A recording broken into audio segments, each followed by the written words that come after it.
If you're attending this webinar, you probably have heard something like this before. When you dial into a company, the gatekeeper that answers the phone asks you the question of, what is this call in regards to? This is one of the most popular objections or questions that a gatekeeper will ask. And what they do is they'll ask this to try to get you to answer something that signifies that you're a salesperson. And if you answer it honestly and directly with an answer that either sounds like you want to schedule a meeting, you want to sell something, you want to see what if they're purchasing anything in your area, any answer like that will let them know it's okay to get rid of you. So they love this question, and it can be tricky how to answer it without getting completely shut down. Another objection that you may hear is, we're not interested. This is one that really drives me crazy, and maybe you can relate, because it's different hearing this from a gatekeeper versus hearing this from a prospect, although neither of those different scenarios is enjoyable. But it's extremely frustrating when a gatekeeper tells you this, because they're not the person you're trying to sell to. In most cases, you haven't had a chance to really tell them what you have to offer. And even if you did, they probably don't have the experience and knowledge to determine whether or not they are interested. They're not even letting you get to the person that is qualified to be interested or uninterested. So me personally, and I bet you can agree, this one really can be just truly frustrating. Another objection you can run into is where they say, send me your info. And this one actually can be very popular, and it can actually be, let's say, not very hostile. It can actually be delivered in a very friendly way. And there's some problems with, when they say send me your info, is if you don't really realize what's going on, you may have a feeling like, oh wow, they're going to actually forward my info on, and this might be my way in, and you get excited, you get off the phone, you maybe waste, or let's say, I won't say waste your time, but you'll spend some valuable time putting together your information, maybe crafting a very beautiful email that explains what you want to talk to them about, and includes some attachments, and you send it over very proudly, and the email probably will get deleted and not forwarded over to the person you're trying to reach. So those are some examples of some things that gatekeepers do to block you out. We'll talk about those in more detail. We'll talk about some other things they do. But this is a pretty important area for you to stop and think about, either what can you do to improve how you're handling gatekeepers, or what you can do to minimize and mitigate this challenge. And one of the reasons why it's so important is you could spend almost 50% of your phone prospecting time dealing with gatekeepers. And I don't know how much time of your day or week you spend on the phones, but and this isn't a firm number. This number could go up or down depending on the contact info you have. I mean, you might have a list with a lot of direct numbers where you don't have to deal with gatekeepers. Maybe you're working off a really rough list that does have a lot of main numbers. So I think it's a very safe number to say about half your time is going to be spent dealing with gatekeepers. So that's a lot. If this is a big challenge for you and you don't have a game plan, that could be having a significant impact on your results. The other thing to think about, gatekeepers are naturally going to take the position of your opposition. And whether or not they're nice or they're mean, or how they act to you, the reality is that you have conflicting interests. A gatekeeper, typically their objective is to probably keep you out. I mean, they do have a goal of maybe trying to figure out where you're trying to go and point you in the right direction, but if they identify you're a salesperson trying to sell something, their goal is to keep you out, and your goal is to get in. So that naturally kind of puts you at other sides of the table. So think about that. Well, about 50% of your phone prospecting time is going to be dealing with an adversary that is doing everything they can to keep you from going where you're going. So that's not real good. The bad news is you can spend 50% of your time dealing with an enemy. The good news is that there are some small things you can do to improve what let's call your gatekeeper relations. And we're going to go through those today. And if you've attended any of our other webinars, you know that we're going to give you clear and exact things to do. This isn't going to be a theoretical, fluffy, put on your Nikes and go do it. We'll tell you exactly how to deal with gatekeepers. Let's start out by talking about the fact that there's actually different types of gatekeepers that you encounter in that 50% of phone prospecting time. The first type is front desk receptionists. Let's kind of visualize these different types of gatekeepers. And the reason why this is important is because it can help you when you're talking to a gatekeeper and you're trying to figure out how to deal with them. It can be good to figure out what type of gatekeeper this is. That may impact what you do and how you approach it. So let's try to stop and think about and visualize what a front desk receptionist is doing and what their day is like. And the reality is that this person lives and works in a very high level of chaotic environment. So think about what they're doing. They're sitting at a desk, probably in a lobby of an office, and they're dealing with people, visitors walking in and out, employees also walking in and out, and sometimes needing stuff, people delivering packages that they have to sign for, and all this chaos is going on, and then the phone is ringing that they have to answer, and that's your call coming in. So you need to kind of realize that these are those people that they put you on hold in the middle of your sentence and whatnot. Regarding the knowledge that they have in their head, this is an important thing to start thinking about with gatekeepers, is that a lot of gatekeepers have very valuable knowledge. So you want to try to access that knowledge when you can. Front desk receptionists will have a medium level of knowledge about the organization. A lot of times they'll know who does what in terms of titles and whatnot. So if you want to try to figure out who you need to speak with, maybe in a case where you only have a title, they're a decent resource to get pointed in the right direction. These individuals will typically have a very high level focus on trying to screen you out, though. You got to anticipate a decent level of defense and blocking from these people. These are the type of individuals where they're instructed to keep you out, and if you get let in, they actually can look bad. So going back to the conflicting interests, if you can't ever get into companies, you look bad as a salesperson. If they let everybody in, they look bad as a gatekeeper receptionist. So they're going to really do a pretty high job and high effort of screening you out.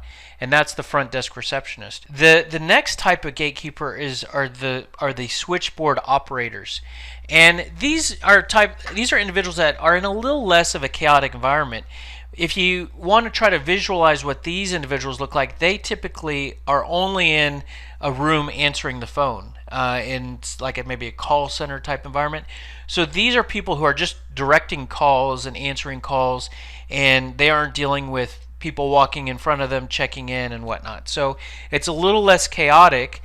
These are typically people that you will encounter at larger organizations. Now, these individuals typically have a very limited knowledge of the organization structure. Their knowledge is pretty much aligned with what is accessed in their company directory that they can access through their computer. That's pretty much most of the information that they have access to, and that's not to say that they'll share that openly, but a lot of times they will, because you got to remember their job is less about keeping you out and running the operation of front desk, and more about just sort of routing calls. So they actually have sort of a less emphasis on screening. And you'll notice this when you talk to these individuals. And sometimes, if you get the right one or you're calling into the right company, you could get them to sort of dig around in their company directory database, employee database, and give you contacts, and sometimes be pretty liberal with how they handle that. The next type of gatekeepers are executive assistants. These are people that aren't at the front desk. Sometimes they'll go fill in for receptionists at the front desk when the receptionist goes to lunch, but these are typically people that work back in the office space, sitting in a cube, and they are an assistant to maybe an executive. They might be an assistant to a couple executives. They might be an executive assistant to a whole department. So they're the assistant to the the CIO and the IT director personally, but they are also sort of an admin for the IT department. This is a little bit less chaotic of a front desk. I mean, it's a bit more of a professional type environment, but it's chaotic at a medium level. There's a lot of requests coming in, but it's not, this isn't the type of person that's going to put you on hold in the middle of your sentence when you're talking to them. Now, the important thing to know about executive assistants, these are individuals that usually have a really high level of knowledge, not just about who does what in organizational details. They might actually know a lot about how the organization is run in terms of processes and systems, initiatives and challenges. It's not odd for executive assistants to sit in on meetings that for executives or departmental meetings and to take notes or to manage action items or whatnot. These individuals also might have a level of influence. When the organization's trying to make a decision and they're getting feedback from everybody, they might also ask an executive assistant on what they think based on the meetings that they've attended. Now, from a screening standpoint, they of course don't want to send you on. They don't, like, if you're calling an executive and you get the executive assistant, they also don't want to look bad by sending frivolous calls into the executive. So I mentioned that there's a medium focus on screening, but what I would say with executive assistants, they're almost a little more thorough in their screening, whereas a front desk receptionist might just try to block everybody out that's a salesperson, and an executive assistant might hear you out. They might make more of an educated decision as to who they let in. So you can use that to your advantage. If your pitch is really tight and you communicate effectively how you help and the value you offer, which is a lot of the things that we at SalesScripter help with, you can often, when the executive assistant does their effort of screening, you can often build that relationship, build rapport, communicate effectively, and get through. Treat executive assistants as a great resource. Try to get information from them. Sometimes it's not a bad place if you're calling an executive and you're getting their voicemail and they're not replying to your emails. It's not a bad strategy to call in and say, I'm trying to reach the executive assistant for Mrs. Blank, and maybe meaning the executive, and try to actually call the executive assistant. You can try to build that relationship and gain some of that knowledge. Maybe ask for advice on how to work with the executive that they support. The last type of gatekeeper is one that's very frustrating and becoming more and more common, and it is the automated phone tree auto attendant. And these are the systems that you call into, and they're getting more advanced. I mean, now sometimes they work really well with verbal text, but they're the ones that say, hey, who are you trying to reach? Tell us the extension, what department. The bad thing about automated phone trees is, depending on how cumbersome they are, it can be very time consuming for you to go between the time the system answers your call and by time you go through the process to get routed to the person you're trying to reach. That can sometimes be a lengthy process in terms of time. And if you've done any phone prospecting, you know that you can reach voicemail a lot for a prospect. So if it takes you a long time to get through that process in order to get someone's voicemail, and you're going through that time and time again, sometimes if you have a large number of accounts and contacts to call, I'll scratch a prospect off the phone, off my list, if I have to spend a lot of time dealing with an auto attendant. So, but some things that you can do, I mean, you probably want to just try to get to a human body as soon as you can. So, you're trying to either get to an extension, or pressing 0 or 1, or just trying to get to a live body is the best thing to do with those. Once we identify those different types of gatekeepers, let's try to dig deeper to understanding the gatekeeper. And a quote that I love is from a book that I've read, The 7 Habits of Highly Effective People. One of the habits is seek first to understand in order to be understood. So if you are not familiar with that, I'd encourage you to look up that concept. Basis for that saying is, if you're trying to argue with someone or trying to negotiate, or if you're trying to get someone to understand what you're trying to say, first stop to understand where they are, what they're trying to say. So it's understand someone else in order to get them to understand you. And so if you're trying to get through a gatekeeper or get around a gatekeeper, well, a great place to start is to try to understand them. And so there's another quote here that to not judge someone until you've walked in their shoes. This exact quote is walk a mile in another person's moccasins. So an old Indian quote. So let's try to understand the gatekeeper. And the fact is that a day in the life for most of those gatekeepers I mentioned, it's hectic. A lot of calls coming in, a lot of requests. A lot of those calls are salespeople. So not only are you calling in, you got to keep in mind that there's a lot of other salespeople, direct competitors of yours, and salespeople that sell something completely different, calling in and trying to deal with the gatekeeper. So you got to remember that you're not the only one calling and trying to get through to the person that you're trying to reach. The other thing to keep in mind is that being a gatekeeper, it might not be the most completely satisfying job. Maybe it is to some people, and executive assistants actually, they can be extremely well paid and very sophisticated jobs. Don't let me decrease that. But there's probably not a lot of people that when they're a young child they say, I want to be a front desk receptionist when I grow up. So maybe so, let's not completely rule that out, but when you're trying to understand what's going on in their head, think about it that they might not be saying, even knowing you love selling and you love your job, let's say, they might not love what they're doing. So just keep that in mind. And then also keep in mind that one of their main objectives is to keep you out. They've been told if a salesperson calls, don't let them through. I don't care what they sell.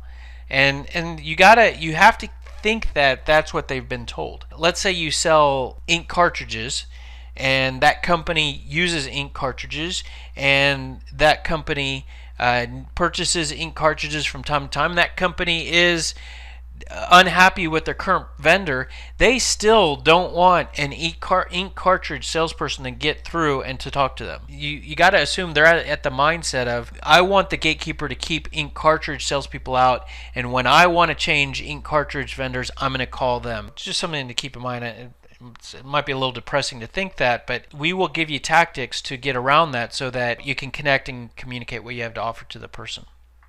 So let's talk about some of those tactics.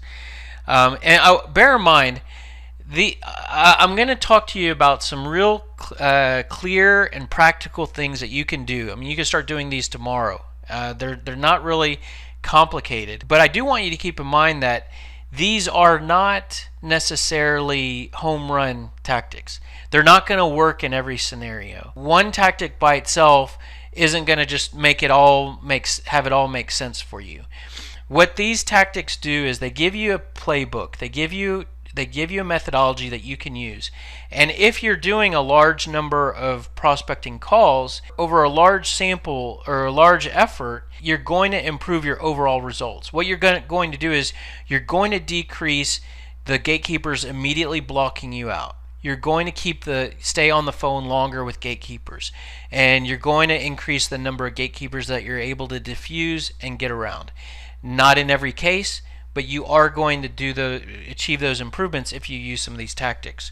So the first one is to enlist their help. This is basically if you have your natural role of gatekeepers in their stance of blocking you out, you're in your stance as salesperson trying to get in. Let's sort of try to shift that a bit and try to change our stance as someone that needs help. And by doing that, hopefully we get them to alter their stance of blocking us out, and maybe in some cases get them to be a little bit more helpful. And so it starts with presenting yourself as, by saying stuff like, hey, maybe I'm kind of lost here. Maybe you can help point me in the right direction.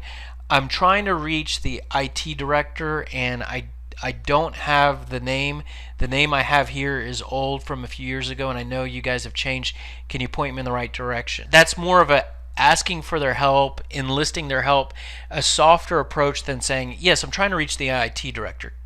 Which the second version there just sounds more firm, more salesy. So, asking for their advice in terms of who to talk to, how to work with the organization. This is probably one of the better tactics to do. Out of the gate, you might reach a gatekeeper and you start very direct, which is to say, I'm trying to reach someone. You either say a name or a title, and you see if they pass you on.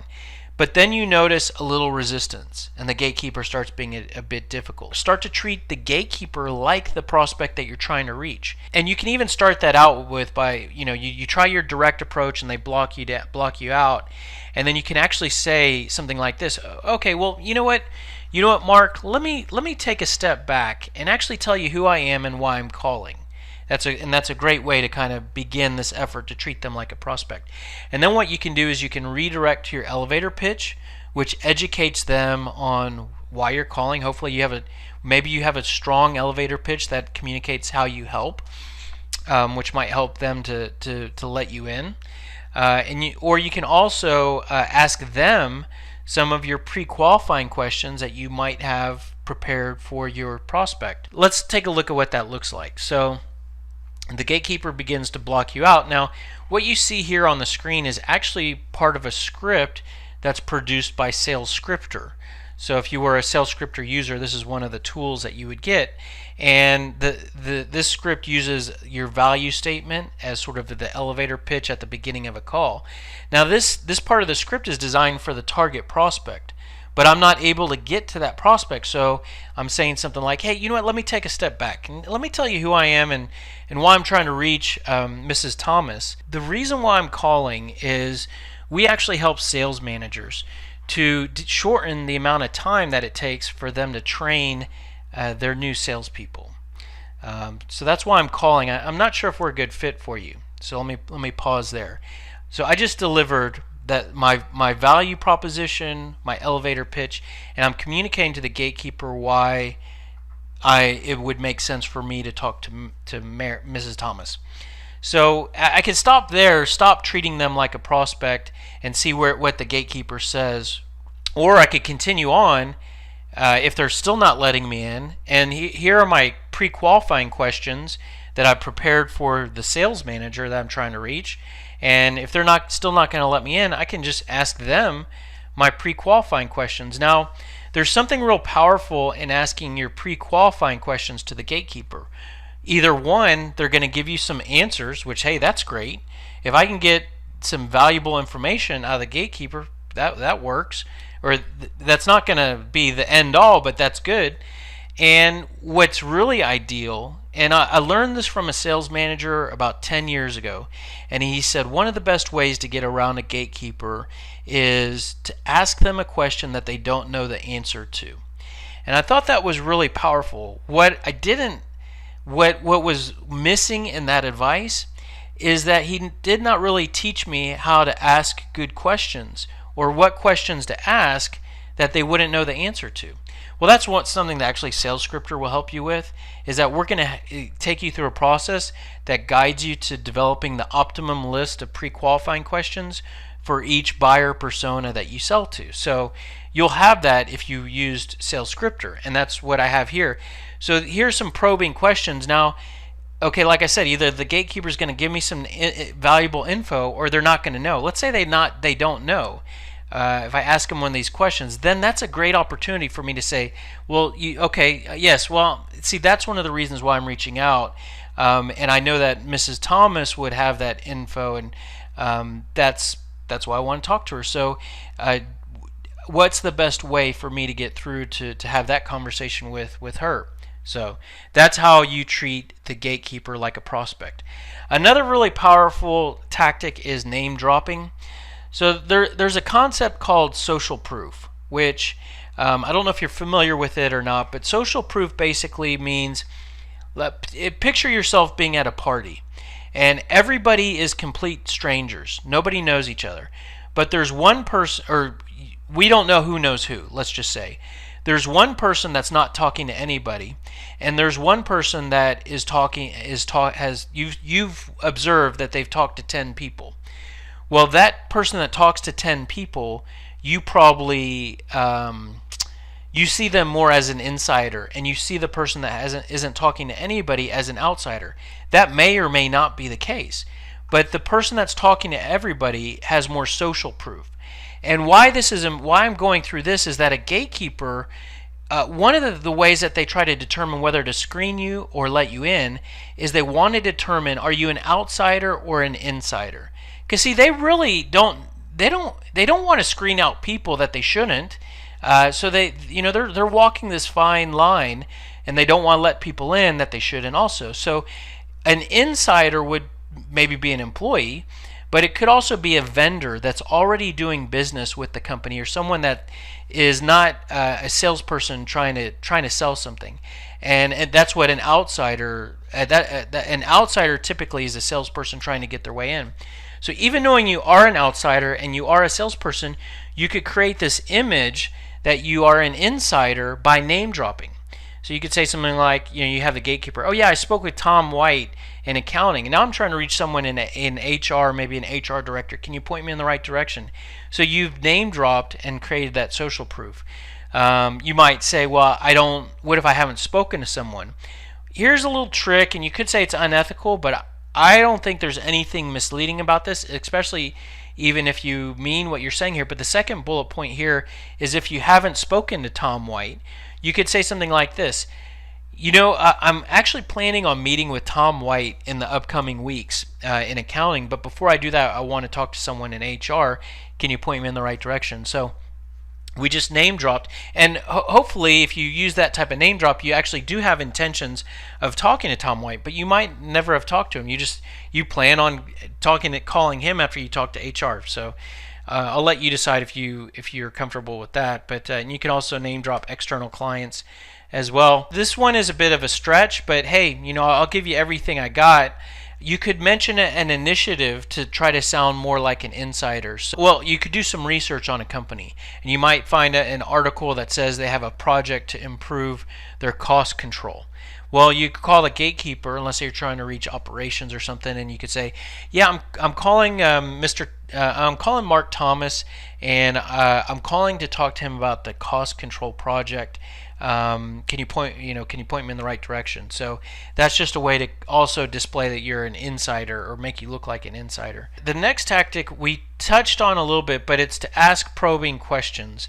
We kind of got into this one when we were talking about treating the gatekeeper like a prospect, and we mentioned asking your pre-qualifying questions. So your probing questions, these can be great tactics for you to use at all different stages when you're dealing with gatekeepers, and these are your pre-qualifying questions. But they do a couple valuable things. I've already touched on this a little bit, but they'll allow you to extract valuable information. One thing that asking pre-qualifying questions to your gatekeeper does is it also shows them a tremendous amount of respect.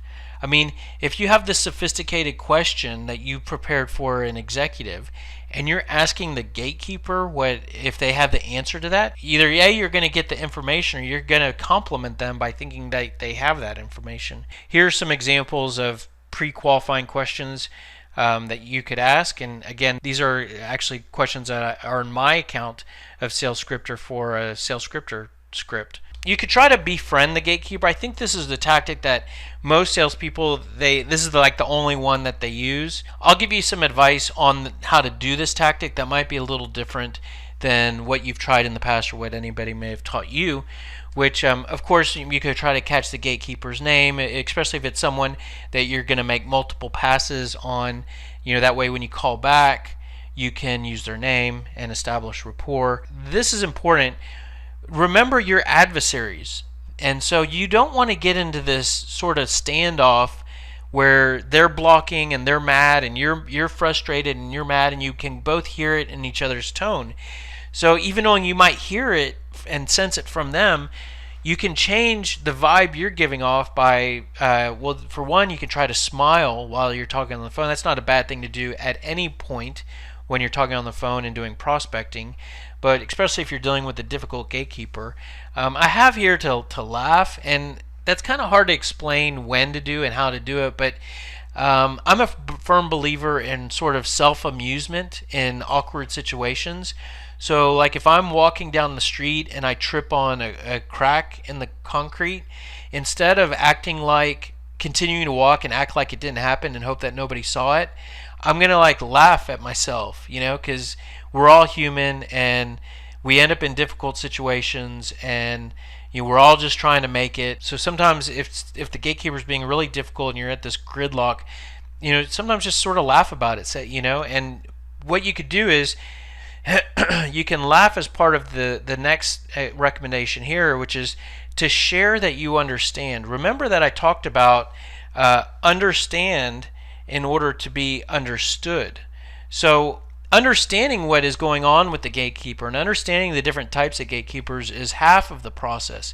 The other half is letting them know that you understand them. So this, you can apply this to when you're in a disagreement with someone or dealing with your children or a spouse, but actually letting them know that you understand. So the way that this would work with a gatekeeper, let's say that you're sort of at a standoff, and you could actually tell them that you understand. You could say something like this. You could say, hey, you know what, Renee? Listen, I know that you are instructed to keep me out, to keep people like me out, and you think that I'm a salesperson that's going to bug your boss, and you might even get in trouble, I'm guessing, if you let me in.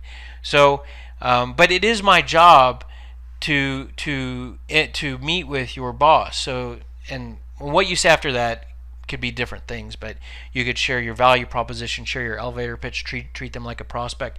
But the key thing that I want to just point out here is it's really powerful to let them know that you understand, that you know what they're doing, you know why they're being difficult, and so something to test out there. Dealing with the automated phone tree, try to get to a human as possible. Press 0 for the operator. Sometimes you can guess an extension just to get to a person and then ask them. Say you're trying to reach the person you're trying to reach, see if they can do a live transfer. Here's something that is a real good takeaway for you: is try to avoid the gatekeeper altogether. The thing is that if you do your whole day of phone prospecting, you can't really do this, because what we're talking about is calling early in the morning, at lunch, and after 5, where a lot of the gatekeeper types that I talked about are gone. So front desk receptionist is gone, executive assistants might be gone. So these are some times where you might get somebody an executive to answer their own phone. Another way to avoid gatekeepers is sort of taking a first pass that leads to a gatekeeper and doing something to where your second and third passes can avoid dealing with a gatekeeper, and that is to get the direct line for your target prospect. So sometimes you can have the gatekeeper on the phone, and you might say something like, "Yeah, I'm trying to connect with Mark Thomas. Oh, and by the way, I think I have his number wrong. I'm not sure. And you give them the phone number. What you could do is you could say like the first 6 numbers of the company phone, which is probably the same for all employees, and then just give them a mix of 4 numbers at the end, and then say, is that correct? And then what they'll do is they'll pull that up, and they'll notice that you gave them the wrong number. Depending on how you deliver that and what time of the day and who you caught, they might correct you and say, oh no, you got the wrong number. The right number is this. And that way you've got the direct line, and you don't have to deal with that gatekeeper again when you call that prospect. An important thing here is to not take it personally. So I mentioned to you, like, it drives me crazy when someone says, we're not interested, when I get that from a gatekeeper, or if a gatekeeper's mean. It can really just get under your skin, make you frustrated. But the thing is, I guess if you've signed up to attend this webinar, you maybe can relate to this, that it can really ruin your day when a gatekeeper is ugly to you. It can make you frustrated and put you in a bad mood. But the important thing is to not take it personally, and that, again, the gatekeeper is not that they don't like you and that they think you're a bad person or you're doing a bad job or you're a bad salesperson. They're just doing their job. And if anything, if they're rejecting you, the rejection's to your company and it's not to you personally. And so just keep that in mind and don't let it affect how you think. What I want to wrap with is, your gatekeeper is going to use objections to screen you and to block you out. And I've already talked about some of these. What's this in regards to? Is this a sales call? We're not interested in that. We already used somebody. Send me your info. So let me go through some responses that you can use for those objections. And I'm actually going to display these from a tool that is accessed in Sales Scripter. This is actually our interactive script. And on our interactive script, on the right side are objections. So when you press one of the buttons on the right side, so you can see the button on here is pressed, what is this in regards to? One of the most famous gatekeeper objections. And so I'm going to go through some of these and show you what we prepared in SalesScripter for you to say. What I want you to do when someone says, what is this in regards to? Your honest answer, and I've already hinted at this, is that your honest direct answer is going to be, I want to schedule a meeting. I want to have an introductory conversation. I would like to discuss with you who you're buying from, whatever. We don't want to say anything that makes us sound like a salesperson. And so one thing that you can do, and I would love for you to test this out, and you might get a kick out of it, how it just works. And it might not work every time, but I'm confident to say 7 out of 10 times this is going to work for you. So when they say, what's this in regards to, say basically your value statement or your value proposition, and then just stop talking after that. So say, oh, well, the reason why I'm reaching out is we help sales managers to improve sales performance for their entire sales team. And you just sit there. And the thing is that what the gatekeeper is looking for, they're not really looking for the content. They're not looking for the reason to let you in. They're looking for the flag to not let you in, and this does not give that. So what they will do when you're sitting there, they're either going to ask you another question, or sometimes they'll actually pass you through. But what you're doing is you're avoiding their number one go-to for how to block you out. And because if you say, I want to schedule an introductory meeting for whatever, and then whatever you say after that, they're not even listening to. Then they're going to respond with, oh, we're not interested, or we don't have time for that. Or most of the time they'll say, we're not interested, thank you. Is this a sales call? It's the same exact logic as what is this in regards to. So same type of response there. We're not interested. And there's two, this is the exact same response that you can do, whether the gatekeeper says it or the target prospect says it. If the target prospect says it, they typically say, I'm not interested. A gatekeeper will kind of lump in the prospect in their objection, so they'll say, we're not interested, or she's not interested in any of that. So you have a couple options here. You could redirect to your pre-qualifying questions. So the gatekeeper says, oh, we're not interested in that. Say, oh yeah, oh, hey, listen, I want you to know, I understand I'm not trying to sign you guys up. So I'm not even really sure if you guys need what we provide. If I could ask you real quick, how concerned are you guys about the amount of time, blah, blah, blah. So that now this is one of those tactics where you're treating the gatekeeper like a prospect. You're asking one of your probing questions, and either A, they're going to answer it and you're going to stay on the phone, you're going to get away from that, I'm not interested, or B, they're going to say, well, I'm not really sure. Oh yeah, well, I understand. See, that's what I'm trying to get in touch with, and that's a question we really need to get answered.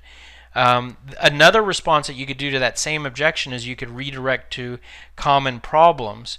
So here's an example of that. Oh, I understand.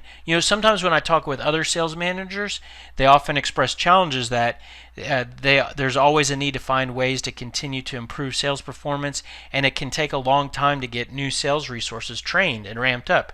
Are you guys experiencing any of that? So that's an example of responding with pain points. We already use somebody for that, so that's something gatekeepers sometimes say. There's 3 different responses that SalesScripter will provide you for this objection. The first one is very direct responses. Okay, well, how long? Who are you guys using? How long have you been working with them? How's everything going? And so some very direct answers about who they're using. You could redirect to your pre-qualifying questions, which is the exact same response I just showed you for I'm not interested. What you're going to notice with these objection responses is that for the different objections, we're going to respond to them with some of the same exact answers. So you don't need to memorize 10 different objection responses. You just need to know 2 or 3 really, and you can use those for a lot of different situations. And that's kind of how SalesScripter works, is that when you load up your info, we use that same exact those same exact talk tracks and questions in a lot of different places. These questions show up in your call script. They also show up in your objection responses. Your pain points show up in your objection responses, your call script, your email templates, your voicemail script. So so the next response for we already used somebody, you could also redirect your pain points, and that's displayed here. Just send me some information. So this is a response that you could use whether it's your target prospect or the gatekeeper. And what I would recommend is you don't want to jump off the phone when someone says real nicely and acting like they're interested, send me your info, because most of the time they're blowing you off and they're just trying to do it in a nice way that makes you feel okay. And the sad thing is that they're avoiding looking like a jerk, and then they're positioning you to put together information, which is a waste of your valuable time. And they know that they have no intentions, in most cases, of doing anything with your information. It's actually fairly unethical for a prospect to say this when they're just trying to get rid of you. They should know that you're going to spend 10 to 20 minutes putting together your information, and 10 to 20 minutes, what does that mean from a dollar standpoint for you? So shame on them, but don't let me add more frustration to you. Instead of letting that get you frustrated the next time you hear this, I want you to use this objection response, and this works perfectly. So they say, send me over your info. Hey, yeah, I could certainly do that, and I'll put something together. But you know what? I have a lot of info to send over. So that I know exactly what to send you, do you mind if I ask, how are you guys concerned with blah blah blah? And so you're asking one of your pre-qualifying questions, and either A, you're going to get, what most of the time what will happen here is you're going to get away from them saying send me your info. They're either going to answer the question, and we're still talking about gatekeepers, so they might not know the answer, and that gives you a reason to ask to be let in. Moving on, we're not looking at making any changes. This is the exact same objection and response as that we're not interested, and so on. So a lot of that. Those are some examples of how you can respond to some of those very common gatekeeper objections. Some key takeaways to wrap up with. As I mentioned, you can spend 50% of your phone prospecting time dealing with gatekeepers. So if you just make some minor modifications in your skills, your knowledge, your tactics in this area, I mean, mathematically, you should improve your results, right? So keep in mind, there's a conflict of interest here with gatekeepers. When you're successful, they're actually being less successful. So you need to be sensitive to that. You need to know that when they're being difficult. Never discount the knowledge that is in a gatekeeper's head. Just about all of them have some level of valuable knowledge. They know who's in what role. Either they have that because of their role, like a front desk receptionist or an executive assistant, or if they're a switchboard operator, they have access to a database where they can maybe help you out. So I hope all that helps. I've talked a little bit about SalesScripter. I hope that wasn't too pitchy, but I do want to share more information about what we do and how it brings all of what I just showed you together. We provide a web-based application that will help you with knowing what to say and ask to gatekeepers, to prospects, to objections.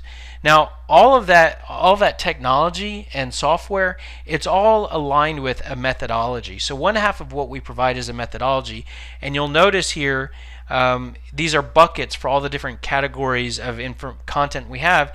We talked about two different areas of content here. We talked about gatekeepers and objections. We've also there's also a bucket here for qualifying and pre-qualifying, which we touched on a little bit today, but we dig into that a lot deeper in other training modules. We talked a little bit about value propositions, elevator pitch, communicating value, building interest. So we have some modules that really drill into that to help you to build your value statement and value proposition. So this is we offer this methodology, and the other half of what we provide is, like I mentioned, a web-based application that basically delivers. If you use our methodology, there's an application that provides you with scripts and templates and tools to basically extract all that knowledge out of your head and use it to build a library of documents and tools that you can use when you're prospecting. The way that a lot of people work with us is they'll access our methodology, and they can access that in a few different ways through our books, training videos, live training, coaching, consulting. And so we have salespeople that come to us directly for their own self-improvement, but we also work with a lot of managers to help them to train their salespeople. Now, we actually give away a lot of our methodology for free in stuff like this webinar that you're attending. We have a lot of ebooks for free, a ton of videos on YouTube. The reason why we give away a lot of this for free is that all of it aligns with our software platform. And our logic is that if you love our methodology and you use it, well, first of all, if you use it and don't pay us a dime and we make you a better person, help you to make more money, that's great. We like that. We feel good about that. But our real corporate strategy is that if you really love our methodology and you're using it for yourself, for your salespeople, you probably want to check out our software application, and it's a subscription model. So what our business model is getting people like you over to our software. So we have salespeople that use it for themselves, but the software actually works best when a sales manager sets it up and rolls it out across a team. So now if you want more help, I'm going to give you some free options that cost you nothing, and then some deeper options. But the first one is I'd recommend you go out to our YouTube channel. And there's actually, this slide is old. There's over 200 videos on there. And this webinar will be posted there. While you're there, subscribe. And then depending on how you use YouTube, you'll actually get notified when we publish new webinars and new videos. Go to our website and you can check out our ebooks. There's 5 ebooks on our website for free, and there's do's and don'ts of cold calling, how to get around cold call objections, how to build a value proposition, how to build sales campaigns that sell, how to build email drip campaigns that convert sales, all free. A lot of those books right there kind of hit on some of the topics that we skimmed the surface on today, like your value proposition and objections. So check those out. There's also a book that is not free. It's on Amazon. It's $15, and it's a book I wrote, and it goes into more detail than the ebooks. And there's one reason why I would recommend you buy the paperback book. There's also a Kindle version that's a little cheaper, but I've downloaded a ton of ebooks, and I don't know how many ebooks I'm interested in, but they're lost in my email or on my hard drive, and I never go back to them and really read them. Not as much as I do a paperback book that I can highlight, write notes in. And so that's one thing that you'll get out of buying that book. And if you have a team of salespeople and you want them to use some of these tactics, you'll definitely get your $15 worth by buying them a copy of the book and sticking it on their desk. The book is organized with a chapter for each main area of cold calling. It's called the Cold Calling Equation, Problem Solved. But there's a chapter on gatekeepers. So everything we talked about here today is in that book. There's a chapter on objections. There's a chapter on finding pain. So check that out. If you want now, so these are some of the less free, the options that have a cost. But we do offer sales coaching and sales consulting, either to help individual salespeople or consulting to help a company with their strategy.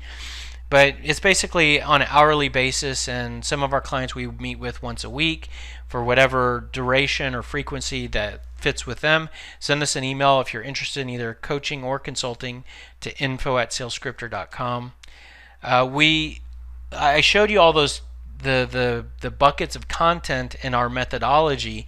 We do teach that methodology as a sales prospecting mastery training program, and we offer that as a 10-week virtual program where we meet for an hour each week. And here are some of the modules that we go through. But one of the nice things about this is that you could go, a lot of the content we teach in this program you can watch on YouTube for free. I'll tell you that right now. The benefit to this program is the structure and the live engagement. So you, instead of going to YouTube and kind of managing which video you're watching next and keeping yourself on track, this program will keep you on track. It's spread out over 10 weeks. So you're going to only get a little bit of new information each week. There's going to be some homework assignments. There's going to be opportunities for questions and review. And so we're going to really not only help you more personally, with live interaction, but we're going to help manage your development through just the structure of the class. That is pretty much it. And I'll open it up for any questions. Here's my info if you want to contact me with anything.